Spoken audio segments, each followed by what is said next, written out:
ಎಲ್ಲರಿಗೂ ನಮಸ್ಕಾರ. ನಾನು ನಿಮ್ಮ ಲಕ್ಷ್ಮೀಗೌಡ. ಎಲ್ಲರಿಗೂ ಕಾಮನಬಿಲ್ಲು ಕಥಾಗುಚ್ಛ ಯೂಟ್ಯೂಬ್ ಚಾನಲ್ಗೆ ಸ್ವಾಗತ. ನನ್ನ ಚಾನಲ್ಗೆ ರೀಕಂಟೆಂಟ್ ಯೂಸ್ ಬಂದಿರುವುದು ನಿಮ್ಮೆಲ್ಲರಿಗೂ ತಿಳಿದೇ ಇದೆ. ಅದಕ್ಕೆ ಇವತ್ತು ನಾನು ನಿಮ್ಮ ಮುಂದೆ ಬಂದಿದ್ದೇನೆ. ಎಲ್ಲ ವಿಡಿಯೋ ಅಲ್ಲದಿದ್ದರೂ ಕೆಲವೊಂದು ವಿಡಿಯೋಗಳಿಗೆ ಫೇಸ್ ತೋರಿಸಿ ನಂತರ ಕತೆ ಶುರು ಮಾಡೋಣ ಎಂದು ಯೋಚಿಸಿದ್ದೀನಿ. ನಾನೇ ಬರೆದಿರುವ ಕಥೆಗಳನ್ನು ನನ್ನದೇ ಧ್ವನಿಯಲ್ಲಿ ನಿಮ್ಮ ಮುಂದೆ ತರುತ್ತಿದ್ದೇನೆ. ಹಾಗೆ ಯಾರಾದರೂ ಹೊಸದಾಗಿ ನನ್ನ ಚಾನಲ್ ನೋಡ್ತಿದ್ರೆ ಸಬ್ಸ್ಕ್ರೈಬ್ ಮಾಡುವುದನ್ನ ಮರೆಯಬೇಡಿ. ಇವತ್ತು ನಾನು ಹೇಳುತ್ತಿರುವುದು ಜಾನಕಿರಾಮ ಕಥೆಯ ಮುಂದುವರೆದ ಸಂಚಿಕೆ. ಕಥೆಯನ್ನು ಕೇಳಿ ನಿಮ್ಮ ಅಭಿಪ್ರಾಯ ತಿಳಿಸಿ.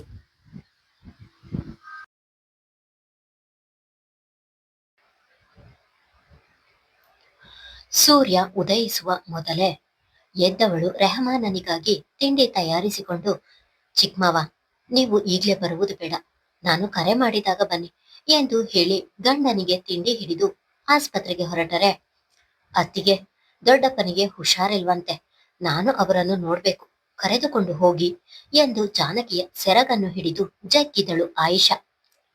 ಇಂತಹ ಸ್ಥಿತಿಯಲ್ಲಿ ಮಗುವನ್ನು ಹಾಸ್ಪಿಟಲ್ಗೆ ಕರೆದುಕೊಂಡು ಹೋಗುವುದು ಸರಿಯಲ್ಲ ಎಂದು ಯೋಚಿಸಿದವಳು, ಇವಾಗ ಬೇಡ ಆಯಿಷಾ, ನೀನು ಆಮೇಲೆ ಮಮ್ಮಿಯ ಜೊತೆ ಬಾ ಎಂದು ಹೇಳಿ ಮಗುವಿಗೆ ಅರ್ಥ ಮಾಡಿಸಿ ಗಂಡನಿಗೆ ತಿಂಡಿಯ ಡಬ್ಬಿ ಹಿಡಿದು ಅಲ್ಲಿಂದ ಹೊರಟಿದ್ದಳು. ರೆಹಮಾನನಿಗೆ ರಾತ್ರಿಯೆಲ್ಲ ನಿದ್ದೆ ಇಲ್ಲದೆ ಒದ್ದಾಡಿದ್ದರಿಂದ ಆಗಲೇ ಅವನ ಕಣ್ಣು ಊದಿಕೊಂಡಿದ್ದವು. ಅದನ್ನು ಬೇಗ ಗ್ರಹಿಸಿದವಳು, ನಿದ್ದೆ ಮಾಡ್ಲಿಲ್ಲವಾ ಮಹಾನ್ ಎಂದಳು. ನಿದ್ದೆ ಬರ್ಲಿಲ್ಲ ಜಾನಕಿ ಎಂದನು. ಮಾವನನ್ನು ವಾರ್ಡಿಗೆ ಶಿಫ್ಟ್ ಮಾಡಿದ್ರಾ? ಗೊತ್ತಿಲ್ಲ ಜಾನಕಿ, ಲೀನಾ ಕೂಡ ಇನ್ನೂ ಬಂದಿಲ್ಲ, ಹಾಗಾಗಿ ಇಲ್ಲಿಯೇ ಕುಳಿತಿದ್ದೇನೆ ಎಂದನು. ಸರಿ, ಹಾಗಾದ್ರೆ ಮುಖ ತೊಳೆದು ಈ ತಿಂಡಿ ತಿನ್ನುತ್ತಿರು ಎಂದವಳು ಎಮರ್ಜೆನ್ಸಿ ವಾರ್ಡ್ ಕಡೆ ಹೋಗಿದ್ದಳು. ಅಲ್ಲಿ ಆಗ ತಾನೇ ವೈದ್ಯರು ಬಂದು ಅಬ್ದುಲ್ ಅವರನ್ನು ಪರೀಕ್ಷಿಸಿ ಈಗ ವಾರ್ಡಿಗೆ ಶಿಫ್ಟ್ ಮಾಡಬಹುದು ಎಂದು ನರ್ಸ್ಗಳಿಗೆ ಹೇಳಿದ್ದರಿಂದ ಅವರು ಆಗ ತಾನೇ ಅಬ್ದುಲ್ ಅವರನ್ನು ವಾರ್ಡಿಗೆ ಶಿಫ್ಟ್ ಮಾಡುತ್ತಿದ್ದರು. ಕಣ್ಣು ಬಿಟ್ಟ ಅಬ್ದುಲ್ ಅವರು ಅಲ್ಲಿ ಜಾನಕಿಯನ್ನು ನೋಡಿ ಜಾನಕಿ ಎಂದು ಸನ್ನೆಯಲ್ಲಿಯೇ ತನ್ನ ಬಳಿಗೆ ಕರೆದಿದ್ದರು. ಅವರು ಕರೆಯುತ್ತಿದ್ದ ಹಾಗೆ ಜಾನಕಿ ಅವರ ಬಳಿಗೆ ಹೋಗಿದ್ದಳು. ಜಾನಕಿ ಹೋಗುತ್ತಿದ್ದ ಹಾಗೆ ಪ್ರಯಾಸದಲ್ಲಿಯೇ ಎರಡೂ ಕೈ ಮುಗಿದಿದ್ದರು. ಅದನ್ನು ನೋಡಿದವಳೆ ತಕ್ಷಣಕ್ಕೆ ಅವರ ಕೈ ಹಿಡಿದು, ಹೀಗೆಲ್ಲ ಮಾಡಿದ್ರೆ ನನಗೆ ಬೇಜಾರಾಗುತ್ತದೆ ಎಂದು ನುಡಿದಳು. ನನಗೆ ಮರುಜನ್ಮ ನೀಡಿದ ತಾಯಿ ನೀನು ಎಂದು ಕಷ್ಟದಲ್ಲಿ ಹೇಳಿದರು. ಮಾವ, ಈಗ ನೀವು ಹೆಚ್ಚಿಗೆ ಮಾತನಾಡಿ ಆಯಾಸ ಮಾಡಿಕೊಳ್ಳುವ ಹಾಗಿಲ್ಲ, ಈಗ ತಾನೇ ಇಂಜೆಕ್ಷನ್ ಕೊಟ್ಟಿದ್ದಾರೆ, ಸ್ವಲ್ಪ ಹೊತ್ತು ಮಲಗಿ ಎಂದರೆ, ಇಲ್ಲ ಜಾನಕಿ, ನಾನು ನನ್ನ ಮಗನ ಬಳಿ ಮಾತನಾಡಬೇಕು, ತುಂಬಾ ದಿನದಿಂದ ನನ್ನ ಜೊತೆ ಮಾತನಾಡಬೇಕು ಎಂದು ಹಾತೊರೆಯುತ್ತಿರುವ ನನ್ನ ಕಂದನನ್ನು ಮಾತನಾಡಿಸದೆ ಹಾಗೆ ಎಲ್ಲಿ ಹೋಗಿಬಿಡುತ್ತೇನೋ ಎಂದು ಬಹಳವೇ ಹೆದರಿದೆ. ಆದ್ರೆ ನೀನು ನನಗೆ ಮರುಜನ್ಮ ನೀಡಿದ್ದೀಯ, ನನ್ನ ಮಗನ ಜೊತೆ ನಾನು ಮಾತನಾಡಬೇಕು ಎಂದರು. ಅವರ ಮಾತಿಗೆ ಖುಷಿಯಾದವಳು, ಅವರು ಕೂಡ ನಿಮ್ಮ ಜೊತೆ ಮಾತನಾಡಲು ಚಡಪಡಿಸುತ್ತಿದ್ದಾರೆ ಮಾವ, ನಿನ್ನೆಯಿಂದ ನಿಮಗೆ ಯಾವಾಗ ಪ್ರಜ್ಞೆ ಬರುವುದೋ ಎಂದು ಚಾತಕ ಪಕ್ಷಿಯ ಹಾಗೆ ಕಾಯುತ್ತಿದ್ದಾರೆ. ಈಗ ನೀವು ಅವರ ಜೊತೆ ಮಾತನಾಡಿದ್ರೆ ಬಹಳವೇ ಖುಷಿ ಪಡುತ್ತಾರೆ, ಈಗಲೇ ಒಳಗೆ ಕಳಿಸುತ್ತೇನೆ ಎಂದು ಅದೇ ಖುಷಿಯಿಂದ ಹೇಳಿ ಹೊರಗೆ ಬಂದಿದ್ದಳು. ವಾರ್ಡಿನಿಂದ ಹೊರಬಂದವಳು ಓಡುವ ನಡಿಗೆಯಲ್ಲಿಯೇ ರೆಹಮಾನನ ಬಳಿ ಬಂದು, ಮಹಾನ್, ಮಾವನಿಗೆ ಪ್ರಜ್ಞೆ ಬಂದಿದೆ, ಅವರು ನಿನ್ನ ಜೊತೆ ಮಾತನಾಡಬೇಕಂತೆ ಎಂದು ಅದೇ ಖುಷಿಯಲ್ಲಿ ಹೇಳಿದಳು. ಜಾನಕಿಯ ಮಾತು ಕೇಳಿದವನಿಗೆ ಆಕಾಶವೇ ಕೈಗೆ ಸಿಕ್ಕಷ್ಟು ಖುಷಿಯಾಗಿತ್ತು. ತಂದೆ ತನ್ನನ್ನು ಮಾತನಾಡಿಸಬೇಕು ಎಂದು ಹಂಬಲಿಸುತ್ತಿದ್ದವನಿಗೆ ಅವಳ ಮಾತು ಕೇಳಿ ಖುಷಿಯಾದವನು ತಂದೆ ಇರುವ ವಾರ್ಡ್ ಕಡೆ ಹೋಗಿದ್ದನು. ರೆಹಮಾನ್ ಬರುವ ವೇಳೆಗೆ ಆಗಲೇ ಅಬ್ದುಲ್ ಅವರು ಕಣ್ಣು ಮುಚ್ಚಿದ್ದರು. ಬಾಗಿಲಿನಲ್ಲಿಯೇ ನಿಂತವನು ಡ್ಯಾಡ್ ಎಂದು ಕರೆದಿದ್ದನು. ಮಗನ ಮಾತು ಕೇಳಿ ಕಣ್ಣು ಬಿಟ್ಟವರು ದೂರದಲ್ಲಿ ನಿಂತಿರುವ ಮಗನನ್ನು ನೋಡಿ ಎರಡು ಕಣ್ಣಿನಲ್ಲಿಯೂ ನೀರು ತುಂಬಿ ಹರಿದು ಕಿವಿಯನ್ನು ಸೋಕಿದವು. ಪ್ರಯಾಸದಲ್ಲಿಯೇ ಒಂದು ಕೈ ಮೇಲೆ ಹತ್ತಿರಕ್ಕೆ ಬಾ ಎಂದು ಸನ್ನೆ ಮಾಡಿದ್ದರು. ತನ್ನ ತಂದೆ ಹತ್ತಿರಕ್ಕೆ ಕರೆಯುತ್ತಿದ್ದ ಹಾಗೆ ಅವರು ಮಲಗಿದ್ದ ಹಾಸಿಗೆಯ ಪಕ್ಕ ಒಂದು ಕುರ್ಚಿಯನ್ನು ಎಳೆದುಕೊಂಡು ಕುಳಿತು ಮೊದಲು ಅವರ ಎರಡೂ ಕಡೆಯ ಕಣ್ಣೀರನ್ನು ಒರೆಸಿ ಅವರ ಕೈಯನ್ನು ಬಿಗಿಯಾಗಿ ಹಿಡಿದವನು, ಡ್ಯಾಡ್, ನೀವು ಹೀಗೆ ಕಣ್ಣೀರು ಹಾಕಿದರೆ ನನಗೆ ಸಹಿಸಲು ಆಗುವುದಿಲ್ಲ. ನಿಮಗೆ ಇನ್ನು ಏನೂ ಆಗಿಲ್ಲ, ಬೇಗ ಹುಷಾರಾಗ್ತೀರಾ ಎಂದು ಹೇಳುವವನ ಕಣ್ಣಿನಲ್ಲಿಯೂ ಕೂಡ ನೀರು ತುಂಬಿದವು. ನನ್ನನ್ನು ಅಳಬೇಡ ಎಂದು ಹೇಳಿ ನೀನೇ ಅಳುತ್ತಿದ್ದೀಯಲ್ಲ ಮಹಾನ್ ಎಂದ ತಕ್ಷಣ, ಇಲ್ಲ ಡ್ಯಾಡ್, ನಾನು ಅಳುವುದಿಲ್ಲ ಎಂದು ಕಣ್ಣೀರನ್ನು ಒರೆಸಿಕೊಂಡು ಕುಳಿತನು. ಇಷ್ಟು ದಿನ ನಿನ್ನ ಜೊತೆ ಮಾತನಾಡದೆ ನಿನ್ನ ಜೊತೆ ಬಹಳ ಕಠಿಣವಾಗಿ ನಡೆದುಕೊಂಡ ಈ ನಿನ್ನ ಡ್ಯಾಡಿಯನ್ನು ಕ್ಷಮಿಸುತ್ತೀಯ ಮಹಾನ್ ಎನ್ನುತ್ತಿದ್ದ ಹಾಗೆ, ಡ್ಯಾಡಿ, ನೀವು ಹೀಗೆಲ್ಲ ಮಾತನಾಡಿದ್ರೆ ನನಗೆ ನಿಜವಾಗಿಯೂ ಅಳು ಬರುತ್ತದೆ. ಈಗ ಹೆಚ್ಚಿಗೆ ಮಾತನಾಡಿ ಆಯಾಸ ಮಾಡಿಕೊಳ್ಳಬೇಡಿ, ರೆಸ್ಟ್ ಮಾಡಿ ಎಂದನು. ಇಲ್ಲ ಮಹಾನ್, ಇವತ್ತು ನಾನು ನಿನ್ನ ಜೊತೆ ಮಾತನಾಡಲೇಬೇಕು. ಎಲ್ಲಿ ನನ್ನ ಮಗನ ಜೊತೆ ಮಾತನಾಡದೆ ಹಾಗೆ ಹೋಗ್ಬಿಡ್ತೀನೋ ಎಂದು ತುಂಬಾ ಭಯಪಟ್ಟಿದ್ದೆ. ಆದ್ರೆ ನಿನ್ನ ಹೆಂಡತಿ ನನಗೆ ಮರುಜನ್ಮ ನೀಡಿದ್ದಾಳೆ. ನಿನಗೆ ಗೊತ್ತಾ ಮಹಾನ್, ನನ್ನ ಸ್ಥಿತಿಯನ್ನು ನೋಡಿ ಆ ಮಗು ಬಹಳವೇ ಹೆದರಿತ್ತು ಎಂದ ತಕ್ಷಣ, ನಿನ್ನೆ ಮಹಾನ್, ನನಗೆ ತುಂಬಾ ಭಯವಾಗುತ್ತಿತ್ತು. ನೀನು ಎಲ್ಲಿ ಹೋಗಿದ್ದೆ ಎಂದು ಭಯದಲ್ಲಿ ಹೇಳಿದ ಜಾನಕಿ ಕಣ್ಣ ಮುಂದೆ ಬಂದಿದ್ದಳು. ಮತ್ತೆ ಮಾತು ಮುಂದುವರೆದವರು, ನನ್ನ ಮಗ ಪ್ರೀತಿಸುತ್ತಿದ್ದೇನೆ ಎಂದು ಒಂದು ಮಾತು ಹೇಳಿದಿದ್ದರೆ ಸಾಕಿತ್ತು. ಅವನು ಪ್ರೀತಿಸಿದವರ ಜೊತೆ ನಾನೇ ನಿಂತು ಮದುವೆ ಮಾಡುತ್ತಿದ್ದೆ. ಆದ್ರೆ ಹೇಳದೆ ಕೇಳದೆ ಮದುವೆ ಮಾಡಿಕೊಂಡು ಬಂದಿದ್ದಾನೆ. ನನ್ನ ಪ್ರೀತಿಗೆ ಮೋಸ ಮಾಡಿದ್ದಾನೆ. ಅವನ ಮೇಲೆ ಇಟ್ಟಿದ್ದ ನನ್ನ ನಂಬಿಕೆಗೆ ಮೋಸ ಮಾಡಿದ್ದಾನೆ ಎಂದು ನಿನ್ನ ಮೇಲೆ ಅಸಾಧ್ಯ ಕೋಪ ಬಂದಿತ್ತು. ಅದೇ ಕೋಪದಲ್ಲಿ ಮನಸ್ಸನ್ನು ಕಲ್ಲು ಮಾಡಿಕೊಂಡು ನಿನ್ನ ಜೊತೆ ಮಾತು ಬಿಟ್ಟೆ. ನಂತರ ಒಂದು ಹೆಣ್ಣಿನ ಜೀವನವನ್ನು ಕಾಪಾಡಲು ನನ್ನ ಮಗ ತಾಳಿ ಕಟ್ಟಿದ್ದಾನೆ ಎಂದು ಜಾನಕಿಯಿಂದ ತಿಳಿದ ನಂತರ ನನ್ನ ತಪ್ಪಿಗೆ ನಾನೇ ಪ್ರಾಯಶ್ಚಿತ ಮಾಡಿಕೊಳ್ಳುತ್ತಾ ಬಂದೆ. ನಾನು ಅಗಾಧವಾಗಿ ಪ್ರೀತಿಸುವ ನನ್ನ ಮಗನ ಮನಸ್ಸನ್ನು ಅರ್ಥ ಮಾಡಿಕೊಳ್ಳಲಿಲ್ಲವಲ್ಲ ಎಂದು ಬಹಳವೇ ನೊಂದುಕೊಂಡು ಅದೇ ಯೋಚನೆಯಲ್ಲಿ ನಿನ್ನನ್ನು ಮಾತನಾಡಿಸಲು ಒಂದು ತೆರನಾದ ಅಂಜಿಕೆ ಕಾಡಿತು ನನಗೆ. ಇದೇ ಕಾರಣಕ್ಕೆ ನಾನು ಇಷ್ಟು ದಿನ ನಿನ್ನನ್ನು ಮಾತನಾಡಿಸಿರಲಿಲ್ಲ. ಆದ್ರೆ ನೀನು ಜಾನಕಿಯನ್ನು ಈಗ ನಿಜವಾಗಿಯೂ ಪ್ರೀತಿಸುತ್ತಿದ್ದೀಯಾ ಎಂದು ತಿಳಿದು ನನ್ನ ಮಗನ ಪ್ರೀತಿ ಕೈ ತಪ್ಪಿ ಹೋಗುತ್ತಿದೆಯಲ್ಲ ಎಂದು ಬಹಳವೇ ಬೇಸರವಾಗುತ್ತಿದೆ ಎಂದು ಮಾತನ್ನು ಅಲ್ಲಿಗೆ ನಿಲ್ಲಿಸಿದರು. ಅವರು ಮಾತನಾಡಬೇಕು ಎಂದು ಹಂಬಲಿಸಿದರೂ ಸಹ ಅದಕ್ಕೆ ಅವರ ದೇಹ ಸ್ಪಂದಿಸುತ್ತಿರಲಿಲ್ಲ. ತಂದೆಯ ಮಾತು ಕೇಳಿ ಆಶ್ಚರ್ಯವಾದವನು, ಅಂದ್ರೆ ಡ್ಯಾಡ್, ಈ ವಿಷಯ ನಿಮಗೆ ಎಂದು ಪ್ರಶ್ನಾರ್ಥಕವಾಗಿ ತಂದೆಯನ್ನು ನೋಡಿದರೆ, ರಫೀಕ್ ಎಲ್ಲ ವಿಷಯ ನನಗೆ ಹೇಳಿದ್ದಾನೆ ಎಂದರು.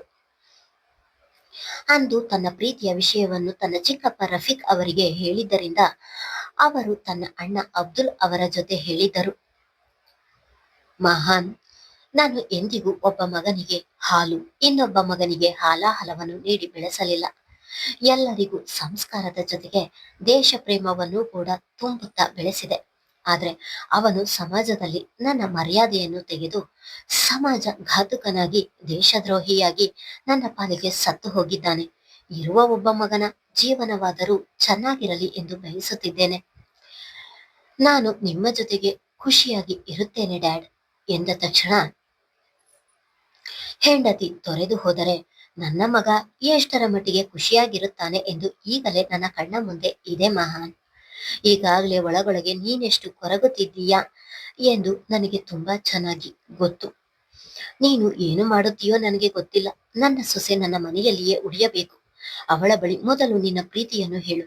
ಖಂಡಿತ ಜಾನಕಿ ನಿನ್ನ ಪ್ರೀತಿಯನ್ನು ಒಪ್ಪುತ್ತಾಳೆ ಎಂದರು. ಇಲ್ಲ ಡ್ಯಾಡ್, ಆ ನಂಬಿಕೆ ನನಗೆ ಇಲ್ಲ. ಅವಳ ಬಳಿ ಪ್ರೀತಿ ಹೇಳಿ ಈಗಿರುವ ಅವಳ ಸ್ನೇಹವನ್ನು ಕಳೆದುಕೊಳ್ಳಲು ನನಗೆ ಇಷ್ಟ ಇಲ್ಲ. ಅವಳು ತನ್ನ ಧರ್ಮ ಸಂಸ್ಕೃತಿಯನ್ನೇ ಜೀವ ಎಂದು ಬದುಕುತ್ತಿದ್ದಾಳೆ. ಹಾಗಿದ್ದಾಗ ನನ್ನ ಪ್ರೀತಿಯನ್ನು ಎಂದಿಗೂ ಒಪ್ಪಿ ನನ್ನ ಮನೆಯಲ್ಲಿರುವುದಿಲ್ಲ. ಮಹಾನ್, ಬೇಕಿದ್ದರೆ ನಾನೊಮ್ಮೆ ಜಾನಕಿಯ ಬಳಿ ಮಾತನಾಡುತ್ತೇನೆ ಎಂದರು. ಆಗಲೇ ಮಗನ ಖುಷಿಗಾಗಿ ಏನು ಬೇಕಾದರೂ ಮಾಡಲು ತಯಾರಿದ್ದರು. ಪ್ಲೀಸ್ ಬೇಡ ಡ್ಯಾಡಿ, ನನಗೋಸ್ಕರ ಇದೊಂದು ಸಾರಿ ಸುಮ್ಮನೆ ಇದ್ದು ಬಿಡಿ ಎಂದು ಕೈ ಮುಗಿತಿದ್ದನು. ಆಗಲೇ ಅಬ್ದುಲ್ ಅವರಿಗೆ ಎದೆ ನೋವು ಕಾಣಿಸಿಕೊಂಡಿತು. ಅವರು ಎದೆ ಹಿಡಿದುಕೊಂಡ ತಕ್ಷಣ, ಡ್ಯಾಡ್, ನೀವು ಇಷ್ಟೊಂದು ಮಾತನಾಡುವ ಹಾಗಿಲ್ಲ. ಎದೆ ಹೆಚ್ಚು ನೋವುತ್ತಿದೆಯಾ ಎನ್ನುವುದಾದರೆ ನಾನು ಜಾನಕಿಯನ್ನು ಕರೆಯುತ್ತೇನೆ ಎಂದವನು ಅಲ್ಲಿ ಯಾವುದೇ ನರ್ಸ್ ಇಲ್ಲದಿರುವ ಕಾರಣ ಜಾನಕಿಯನ್ನು ಕರೆಯಲು ಹೊರಗೆ ಓಡಿದನು. ಜಾನಕಿ ಬಾಗಿಲ ಬಳಿಯಲ್ಲಿಯೇ ಕುರ್ಚಿಯ ಮೇಲೆ ಕುಳಿತಿದ್ದರಿಂದ, ಜಾನಕಿ, ಡ್ಯಾಡ್ಗೆ ಮತ್ತೆ ಎದೆ ನೋವು ಬಂದಿದೆ, ಬೇಗ ಬಾ ಎಂದನು. ಒಳ ಬಂದವಳು ಅಬ್ದುಲ್ ಅವರು ಸಣ್ಣದಾಗಿ ನರಳುವುದನ್ನು ನೋಡಿ, ಹೆಚ್ಚಿಗೆ ಮಾತನಾಡಲು ಯಾಕೆ ಬಿಟ್ಟೆ ಮಹಾನ್? ಅವರಿಗೆ ಆಗಿರುವುದು ಹಾರ್ಟ್ ಆಪರೇಷನ್. ಅವರು ಹೆಚ್ಚಿಗೆ ಮಾತನಾಡುವ ಹಾಗಿಲ್ಲ ಎಂದು ಮಹಾನನಿಗೆ ಗದರುತ್ತಲೇ ವೈದ್ಯರು ಬರೆದಿದ್ದ ಚೀಟಿಯನ್ನು ನೋಡಿ ಅವರಿಗೆ ಒಂದು ಇಂಜೆಕ್ಷನ್ ನೀಡಿದವಳು, ಅವರು ರೆಸ್ಟ್ ಮಾಡಲಿ ಬಾ ಎಂದು ಮಹಾನನನ್ನು ಹೊರಗೆ ಕರೆದುಕೊಂಡು ಬಂದಿದ್ದಳು. ಒಂದು ವಾರ ಹಾಸ್ಪಿಟಲ್ನಲ್ಲಿ ಇದ್ದ ಅಬ್ದುಲ್ ಅವರನ್ನು ನಾನೇ ಮನೆಯಲ್ಲಿ ಜೋಪಾನವಾಗಿ ನೋಡಿಕೊಳ್ಳುತ್ತೇನೆ ಎಂದು ವೈದ್ಯರ ಬಳಿ ಕೇಳಿ ಅವರನ್ನು ಡಿಸ್ಚಾರ್ಜ್ ಮಾಡಿ ಮನೆಗೆ ಕರೆದುಕೊಂಡು ಬಂದಿದ್ದಳು. ಅವರ ಇಂಜೆಕ್ಷನ್, ಮಾತ್ರೆ ಎಲ್ಲವನ್ನು ಜಾನಕಿಯೇ ನೋಡಿಕೊಳ್ಳುತ್ತಿದ್ದಳು. ಈಗ ಆ ಮನೆಯಲ್ಲಿ ಜಾನಕಿಗೆ ಯಾವ ಕೆಲಸವನ್ನು ಮಾಡಲು ಬಿಡುತ್ತಿರಲಿಲ್ಲ. ಫಾತಿಮಾ ಅವರೇ ಕೆಲಸ ಬಿಡಿಸಿದ ಅಂಜನಮ್ಮನನ್ನು ಮತ್ತೆ ಕರೆದು ಮನೆ ಕೆಲಸ ಮಾಡಲು ಹೇಳಿದರು. ನನಗೆ ಮನೆಯಲ್ಲಿ ಕೂರಲು ಬೇಸರವಾಗುತ್ತದೆ, ಮನೆ ಕೆಲಸ ನಾನೇ ಮಾಡುತ್ತೇನೆ ಎಂದು ಜಾನಕಿ ಹೇಳಿದರೂ ಸಹ ಫಾತಿಮಾ ಅವರು, ಬೇಡ ಜಾನಕಿ, ನೀನು ನಿನ್ನ ಮಾವನನ್ನು ನೋಡಿಕೊಂಡು ಇದ್ದರೆ ಸಾಕು ಎಂದು ಅವಳಿಗೆ ಯಾವ ಕೆಲಸವನ್ನು ಮಾಡಲು ಬಿಡುತ್ತಿರಲಿಲ್ಲ. ಇತ್ತೀಚೆಗೆ ಆ ಮನೆಯಲ್ಲಿ ಜಾನಕಿ ಇಲ್ಲದೆ ಯಾರಿಗೂ ಬೆಳಗಾಗುತ್ತಲೇ ಇರಲಿಲ್ಲ. ದಾನಿಯ ಅಂತೂ ಕಾಲೇಜಿಗೆ ಹೋಗುವಾಗ ಬಂದ ನಂತರ ಅತ್ತಿಗೆ ಅತ್ತಿಗೆ ಎಂದು ಅವಳ ಸುತ್ತಮುತ್ತವೇ ಸುತ್ತುತ್ತಾ ಉಳಿಯುತ್ತಿದ್ದಳು. ಮಹಾನ್ ಕೂಡ ಜಾನಕಿಯೊಂದಿಗೆ ಎಲ್ಲಾ ವಿಷಯವನ್ನು ಹಂಚಿಕೊಳ್ಳುತ್ತಿದ್ದನು. ಇತ್ತೀಚೆಗೆ ಒಬ್ಬ ಒಳ್ಳೆಯ ಸ್ನೇಹಿತೆಯಾಗಿದ್ದಳು ಜಾನಕಿ. ವಿಕ್ರಮ್ ಆಗಲೇ ವೈದ್ಯಕೀಯ ಶಿಕ್ಷಣ ಮುಗಿದು ತರಬೇತಿಗೆಂದು ಕಾಲೇಜಿನವರೇ ಹೇಳಿದ್ದ ಒಂದು ಬಹುದೊಡ್ಡ ಆಸ್ಪತ್ರೆಗೆ ಪ್ರಾಕ್ಟಿಕಲ್ಗೆ ಹೋಗಲು ಶುರು ಮಾಡಿದ್ದನು. ಅಪಘಾತವಾಗಿದ್ದ ಶಾಸ್ತ್ರಿಗಳು ಕೂಡ ಮಗನ ಆರೈಕೆಯಿಂದ ಪೂರ್ತಿಯಾಗಿ ಗುಣಮುಖರಾಗಿದ್ದರು. ಅಬ್ದುಲ್ ಅವರನ್ನು ನೋಡಿಕೊಳ್ಳುತ್ತಿದ್ದವಳಿಗೆ ತವರು ಮನೆಗೆ ಹೋಗಲು ಸಮಯವೇ ಇರಲಿಲ್ಲ.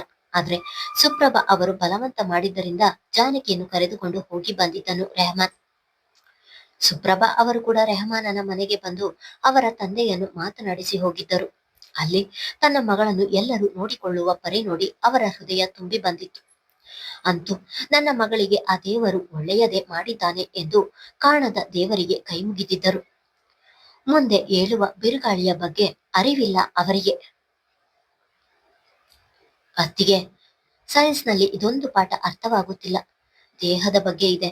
ನೀವು ಹೇಗಿದ್ದರೂ ನರ್ಸ್ ಅಲ್ಲವಾ, ಅದಕ್ಕೆ ನಿಮ್ಮನ್ನು ಕೇಳೋಣ ಎಂದು ಬಂದೆವು ಎಂದು ನಾಲ್ವರು ಜಾನಕಿಯ ಜೊತೆ ಅವಳ ಕೋಣೆಯಲ್ಲಿ ಕುಳಿತು ಕೇಳುತ್ತಿದ್ದರು. ನಾಲ್ವರು ರೆಹಮಾನನ ಮನೆಗೆ ಅಂಜಿಕೆಯಲ್ಲಿಯೇ ಬಂದಿದ್ದರು. ಆದ್ರೆ ಫಾತಿಮಾ ಅವರು ಖುಷಿಯಿಂದಲೇ ಜಾನಕಿಯ ಕೋಣೆಗೆ ಕಳುಹಿಸಿದ್ದರು.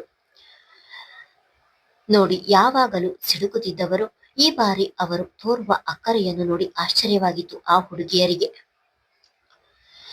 ಅದಕ್ಕೇನು, ನಿಮಗೆ ಯಾವುದೇ ಡೌಟ್ ಇದ್ದರೂ ಬಂದು ನನ್ನನ್ನು ಕೇಳಿ, ನಾನು ಹೇಳಿಕೊಡುತ್ತೇನೆ ಎಂದು ಖುಷಿಯಿಂದಲೇ ಆ ಮಕ್ಕಳಿಗೆ ಅರ್ಥವಾಗುವ ಹಾಗೆ ವಿಜ್ಞಾನದಲ್ಲಿರುವ ಪಾಠವನ್ನು ಹೇಳಿಕೊಡುತ್ತಿದ್ದಳು. ಕೋಣೆಯ ಬಾಗಿಲಿನಲ್ಲಿಯೇ ಜಾನಕಿ ಪಾಠ ಹೇಳಿಕೊಡುವ ಪರಿಗೆ ನಿಬ್ಬೆರಗಾಗಿ ನಿಂತನು. ಗಾನವಿ, ಭಾನವಿ, ಆರುಷಿ, ಸಹನ ನಾಲ್ವರು ಜಾನಕಿ ಜೊತೆ ಹೇಳಿಸಿಕೊಂಡು ಮುಗಿದ ನಂತರ ಹೊರಟಿದ್ದರು. ಅವರು ಹೊರಟ ನಂತರ ಅವಳ ಬಳಿಗೆ ಬಂದವನು, ಜಾನಕಿ, ಮೆಡಿಕಲ್ ಬಗ್ಗೆ, ಸೈನ್ಸ್ ಬಗ್ಗೆ ಅದೆಷ್ಟು ತಿಳಿದುಕೊಂಡಿದ್ದೀಯಾ ನೀನು ಎಂದು ಆಶ್ಚರ್ಯದಲ್ಲಿ ಕೇಳಿದರೆ, ನನ್ನ ತಮ್ಮನ ವೈದ್ಯಕೀಯ ಶಿಕ್ಷಣದ ಬುಕ್ಸನ್ನೆಲ್ಲ ನನಗೆ ಬೇಸರವಾದಾಗ ಓದುತ್ತಿದ್ದೆ, ಹಾಗಾಗಿ ಅದೆಲ್ಲ ಈಗಲೂ ನನ್ನ ತಲೆಯಲ್ಲಿ ಉಳಿದಿದೆ ಎಂದಳು.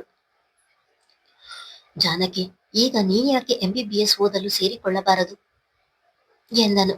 ಏನ್ ತಮಾಷೆ ಮಾಡ್ತಿದ್ದೀಯ ಮಹಾನ್, ಈಗ ನಾನು MBBS ಮಾಡುವುದಾ? ಅವನ ಮಾತನ್ನು ಬಹಳ ಹಗುರವಾಗಿ ತೆಗೆದುಕೊಂಡಿದ್ದಳು. ಯಾಕೆ ಓದಬಾರದು ಜಾನಕಿ ಎಂದು ಮತ್ತೆ ಹೇಳಿದನು. ಮಹಾನ್, ತಮಾಷೆ ಮಾಡ್ತಿಲ್ಲ ತಾನೆ? ನನ್ನ ಓದು ನಿಲ್ಲಿಸಿ ಬಹಳ ವರ್ಷಗಳು ಕಳೆದಿವೆ. ಈಗ ಓದಿನ ಮೇಲೆ ನನಗೆ ಯಾವುದೇ ಆಸಕ್ತಿ ಇಲ್ಲ, ನನ್ನಿಂದ ಅದು ಸಾಧ್ಯವೂ ಇಲ್ಲ ಎಂದಳು. ಆಸಕ್ತಿ ತಾನಾಗೆ ಬರುವುದಿಲ್ಲ ಜಾನಕಿ, ನಾವೇ ಬೆಳೆಸಿಕೊಳ್ಳಬೇಕು. ಎಷ್ಟೋ ಜನ ಮದುವೆಯಾಗಿ ಮಕ್ಕಳಾದ ಮೇಲೆ ಓದಿ ಸಾಧನೆ ಮಾಡಿರುವವರು ಇದ್ದಾರೆ. ಅಷ್ಟೇ ಯಾಕೆ, ತನ್ನ 9 ತಿಂಗಳ ಕಂದಮ್ಮಗಳನ್ನು ಬಿಟ್ಟು ದೇಶವನ್ನು ಕಾಯಲು ದೇಶ ಸೇವೆಗೆಂದು ಹೋಗುವ ಮಹಾತಾಯಿಯರನ್ನು ಕೂಡ ನೋಡಿದ್ದೇವೆ. ಅಂಥದ್ರಲ್ಲಿ ನೀನು ಈಗ ಯಾಕೆ ಓದಬಾರದು ಎಂದನು. ಮುಂದುವರಿಯುವುದು. ಧನ್ಯವಾದಗಳು.